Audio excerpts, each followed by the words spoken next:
What's going on, everyone? So, the Dallas Mavericks have officially fired Nico Harrison, and he officially becomes the scapegoat, right? This felt inevitable. It felt like one of those things that, like, hey, this is going to happen eventually. Eventually, Dallas is going to end up firing Nico and try to do damage control and all that stuff, unless Dallas just comes out and is like this superb team and one of the best teams in basketball and all that stuff. And it just didn't happen. Okay, they came out, they're not very good, terrible, they're dealing with injuries, guys can't stay right, they're 2 stars, right? All of it, right? It's just been a total mess, total disaster. Yes, they landed Cooper Flag, and whether you think that was fixed or not, it doesn't matter, right? Like, Cooper Flag could be a superstar in this league. Cooper Flag could be a top 10 player in this league, which is very rare and very hard to do. And he still would be nowhere near Luka Doncic. Luka Doncic is a genuine generational talent that doesn't come along very often. And my question is, like, what did they think was going to happen? Right? Like, you know, they tried to justify it and all this stuff. Luka, he's overweight, he's not committed, but it's foolishness, right? And it shows ownership that doesn't understand the game. It shows ownership that doesn't understand the players, right? This never happens if Mark Cuban is the owner. Right? Like, Mark Cuban even said, like, I'm not trading Luka if this happens, right? Like, when they came to talk to me, he was like, I told him, like, no, you're crazy. And then I realized, no, they're not asking me. They're telling me that they're about to do it, right? It was just foolishness. Because Mark Cuban, say what you want about Mark Cuban, he understood the players. He understood the game. He knew, like, hey, you don't get rid of a guy like that. No matter what, you figure out how to get him right.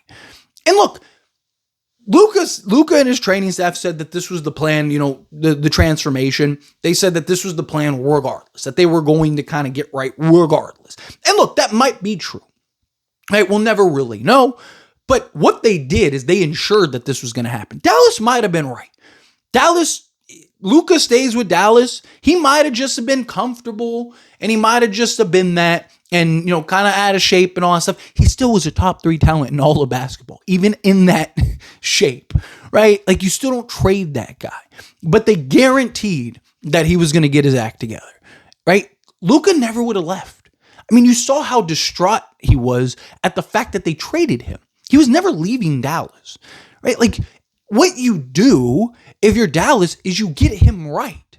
Like, Mark Cuban probably would have gotten him right? But he, you know, relinquished ownership and everything like that. And, you know, like, say what you want about the Lakers, right? But that's what the Lakers do.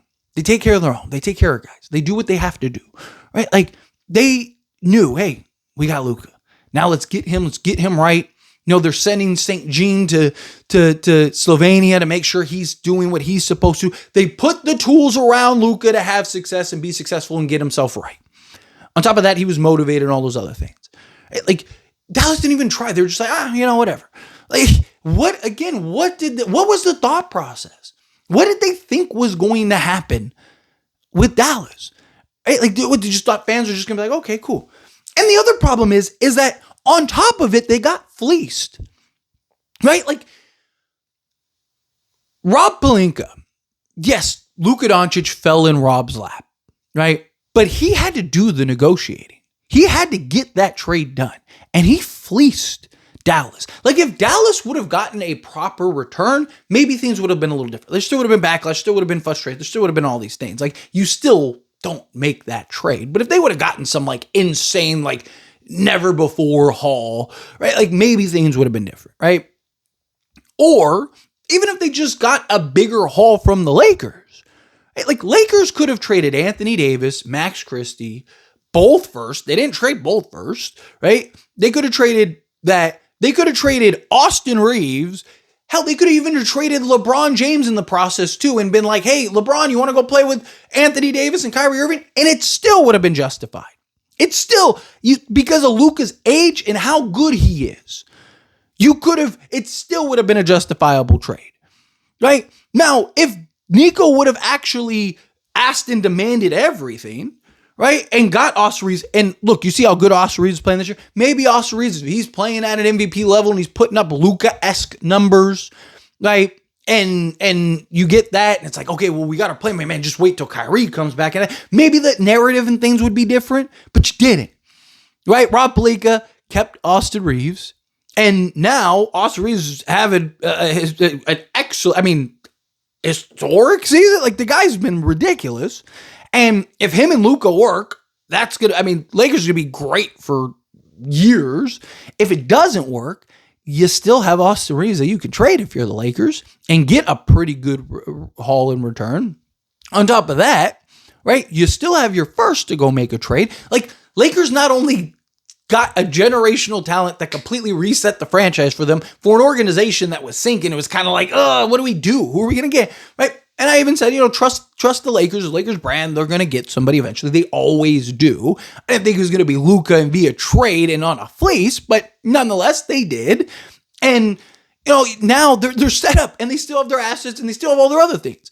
So not only did Dallas trade their generational player, they didn't clear the kitchen cabinets for the Lakers. They left everything. They're like, hey, you know what? Just take the house. Take the house. Keep everything inside. Don't worry about it. Right? We'll just give you the. Again, what was your thought? Like, what did you think and expect to happen? What did you think was going to happen? There's no way they looked at this was like, yeah, this is the move. This is the play, man. Dallas fans are gonna get it. Dallas fans are gonna understand. Like, it's just foolishness. And I do feel bad for Nico because it wasn't just his decision, right? Like, don't get me wrong. Like, you could see the ego. You could see, like, I don't feel like terror. Like, I'm not like, oh man, poor Nico or anything like that. But I do, like, he's the scapegoat, right? Like, like, ownership and stuff like that, they're not taking accountability. They're like, hey, let's just get rid of him and do damage control, right? And so Nico's losing his job for something that wasn't even solely his idea, that the ownership signed off and agreed with and all that stuff, but you can't fire the owners. So what do? You get rid of the guy that you can. And so now he's left holding the bag, and he now looks like now he's going to go down as like the worst guy in Mavericks history. And just like, I do feel for him in a way, right? Lakers, he should move to LA because he'll never have to pay for a meal. He'll be heralded, right? He's gonna be crowned a king. Like, the guy will be living his best life in LA. You should just move to LA, just be like, and wear a Luka jersey everywhere he goes, and be like, hey, I'm the guy. Hey, free meal for you. Like, it's just crazy. And again, Dallas they didn't think it through, is what it is. This felt very reactionary at the time, and it still seems very reactionary. And it's crazy. Again, they trade Anthony Davis. The problem is Anthony Davis can't stay healthy, and two, he's out of shape because he suffered an injury. But like, you get back, if Anthony Davis could get back to being Anthony Davis, I mean, you still have a top 10 player, right? Like, you still have Kyrie Irving. Like, they could a nice little retool, kind of readjustment, right? They could get back to being a decent team. But anyway, as always, this is a discussion. I pass question to you. Let me know your thoughts and opinions down in the comments. That being said, if you haven't liked this video, hit that like button. Helps me not. As we enjoy these types of videos, truly appreciate it. Not subscribe channel, hit that subscribe button. Turn on the bell notifications. Appreciate y'all. See you in the next one. Thank you.